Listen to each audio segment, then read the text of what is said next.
오상원의 유해는 최병희 교수님 모의고사에서 다루었던 작품인데요. 저는 오상원의 유해를 포함해서 전쟁 소설이 크게 두 가지의 주제로 나뉠 수 있다고 생각하였습니다. 첫 번째는 휴머니즘을 통한 전쟁의 상처를 극복한다. 이것이 크게 한 가지의 주제이고, 두 번째는 전쟁의 비인간성 그리고 비극성을 비판한다. 이것이 크게 한 가지 주제입니다.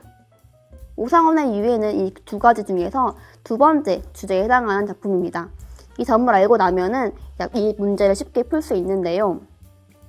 나에서 몽타주에 대해 설명하고 있습니다. 몽타주는 연속적인 시간이 아니라 따로따로 촬영해서 종합적인 의미를 창출한다 라고 했는데요. 그러면은 이 가에서 어떠한 시간, 즉 과거, 현재, 미래가 일관적으로 나와 있는 것이 아니라 비연속적으로 구성이 되었겠구나 라는 것을 알 수 있었습니다. 그리고 이를 통해서 종합적인 의미, 즉 주제를 도출할 수 있다는 것인데요. 나의 밑줄친 A가 A에 구현된 양상은 가에서 처음에 현재, 즉 나가 인민군에게 체포되어서 지하실에 갇혀있는 상황이죠. 그리고 이 부분부터는 과거, 즉 인민군에게 나아가 신문당하는 상황입니다. 그리고 뒷부분은 미래, 즉 1시간 후에 나가 인민군에게 총살당하는 상황인데요. 이렇게 현재, 과거, 미래가 연속적이지 않다, 즉 비유기적으로 결합되어 있다 라는 것이 첫 번째 조건이고, 이에 따른 적용 효과는 작품의 주제, 즉 전쟁의 비인간성 그리고 비극성을 비판한다. 여기에 더해서 이 몽타주가 의식의 흐름이 나오는 부분에 잘 들어간다 라고 했으니까 의식의 흐름의 효과, 즉 전쟁이라는 극한 상황에 처한 인물의 내면의식을 생생하게 드러내준다 라고 적용 효과를 두 가지로 도출할 수 있습니다. 두 번째, 기억과 니은이 동일 인물이라는 힌트를 주었는데요. 기억은 나, 즉 1인칭입니다. 그리고 니은은 그니까 3인칭입니다. 즉 B의 허술상의 특징은 3인칭 시점으로 허술되어 있다. 그리고 효과는 이를 통해서 전쟁이라는 극한 상황에 처한 그의 모습을 객관적으로 보여준다 라는 효과를 도출할 수 있습니다. 정철의 성삼별곡은 최병희 교수님의 모의고사에서 나왔던 작품인데요. 이때 교수님께서 강호환정이라는 단어에 대해서 설명해 주셨던 게 기억에 남습니다.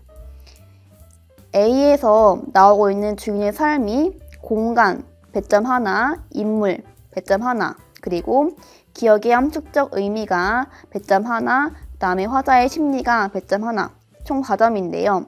공간은 A에서 볼 수 있듯이 선간이라는 부분이 있습니다. 즉, 선이 바로 신선이기 때문에 신선의 세계이다 라는 것이고, 선웅이라는 말이 있듯이 선웅도 또한 신선이라고 인물을 나타내주고 있습니다. 또한 맨 마지막 부분에 도원은 어둠에요 무릉이 여기로다 한 걸 통해서 이 인물이 무릉, 즉 이상세계로 이 공간을 생각하고 있다라는 것을 파악할 수 있습니다. 그래서 공간은 선간처럼 신선의 세계, 즉 탈속적이다 라는 말과 무릉, 즉 이상적인 세계이다 라는 두 가지 키워드를 함께 포함해서 수술하면 좋습니다. 인물은 아까 이야기했듯이 선웅이라는 말에서 알 수 있는 신선이라고 답을 쓰면 됩니다. 기억의 함축적 의미는 기억이 선웅의 이 부기인데요. 여기에서의 부기는 당연히 물질적인 부기가 아니고 정신적인 부기입니다. 즉 산홍, 즉 김성원의 부기인데요. 이것은 바로 김성원이 눈 덮인 겨울, 성산을 즐기는 정신적인 풍요이다 라고 의미를 도출할 수 있습니다. 이때 계절 배경을 고려하라고 했으니까 눈과 겨울이라는 키워드를 포함한 것이 중요합니다. 마지막으로 니은에 담긴 화자의 심리는 니은에서 경력을 은세개가 바로 화자가 같이 있는 성산인데요. 리을세라라는 말에서 우리는 이것이 두려움이 아닐까라고 파악할 수 있는데요. 그러나 이것은 문학 문제이지 문법 문제가 아닙니다.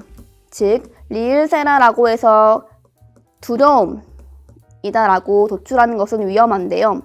왜냐하면은 속세의 사람들이 자신이 있는 이 성산을 아는 것이 두렵다라는 것은 이 화자가 성산을 특히 만족해하고 좋은 곳으로 생각한다라는 것을 도출할 수 있기 때문에 화자의 심리는 두려움이 아니라 만족감이라고 도출할 수 있습니다. 해커스 그룹은 임용뿐만 아니라 경찰, 공무원 등 다양한 분야에서 뛰어난 두각을 드러내고 있기 때문에 믿음이 가서 선택하게 되었습니다. 제가 최종인 교수님을 선택하게 된 이유는 크게 두 가지인데요. 첫 번째는 제 친구가 2022학년도 시험에서 최종인 교수님의 문학 수업을 듣고 굉장히 시험 결과가 좋았기 때문에 그 부분에서 믿음이 가서 선택하게 되었습니다. 두 번째는 최종인 교수님께서 모의고사 답안지를 직접 첨삭해 주시는데요. 이 부분에 있어서 저는 저희 답안의 부족한 부분을 쉽게 알 수 있을 거라고 생각이 들어서 선택하게 되었습니다. 네, 임용시험은 굉장히 답이 정해져 있지 않기 때문에 공부하기 어려운 시험이라고 생각이 듭니다.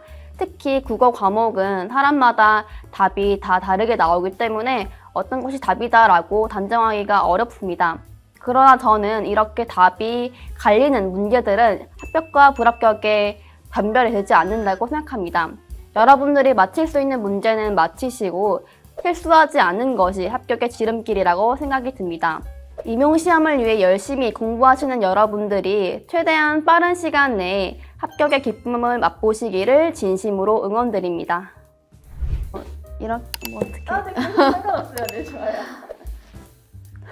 카메라 안 보시는 게 더 낫지 않을까?